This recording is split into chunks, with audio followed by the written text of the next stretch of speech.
Fox 40 News at 10 begins right now.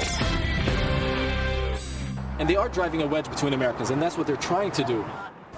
Local Muslims demanding the FBI start a hate crime investigation, all because of what was left at a Sacramento area mosque. This appears to center around the plan to build an Islamic center near Ground Zero. Now, we've seen anti-Muslim backlash all across the country, and now advocates say you can add our area to the list. Ben DC live in Sacramento on what's creating the controversy tonight. Ben. Yeah, Terry, Rick, I'm at a mosque in downtown Sacramento right now. They just wrapped up a fundraiser for victims of flooding in Pakistan. They're beginning evening prayers. People in this mosque aren't afraid to be very visible in the community. While they do that, though, they do have security standing by. Meanwhile, there are other mosques in our area that are much more shy about being open, and tonight we're finding out why. Turns out Sacramento isn't so far from Ground Zero either, at least not judging by this, a plastic pig protest recalling 9/11 that Muslims say showed up at a local mosque. The atmosphere of Islam-a-phobia right now, I would say it's worse than 9/11. We have this orchestrated campaign against the community.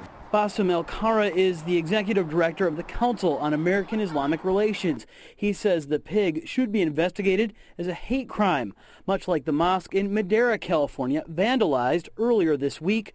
Could the pig possibly have hit even harder, given that Islam prohibits pork and the name of its prophet, Muhammad, is intentionally contorted? Still, many area Muslims argued against going public or going to the police. Talk to me about that sort of internal debate.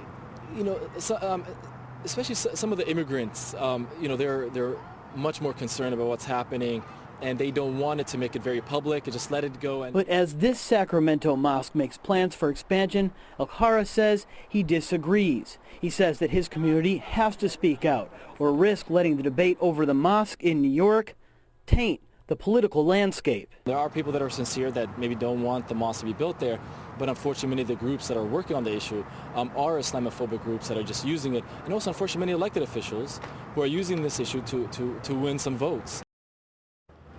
Yeah, Muslim leaders in America say that bigotry is all too common a refrain. They point to that church in Madera, California. They point to a mosque in Tennessee that was earlier burnt to the ground.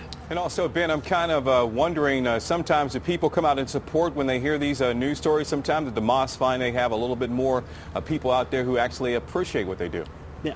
Absolutely. That's the silver lining to that kind of divisiveness. And speaking with Elkarra today, he said they're not worried about this kind of reaction so much in Sacramento because the people of Sacramento, he says, will oftentimes stand up and defend the presence of mosques like this one when they know they are part of the community. And that's one of the reasons they reach out to us today to tell us about that piece of hate mail they got, essentially. Ben DC, thanks so much.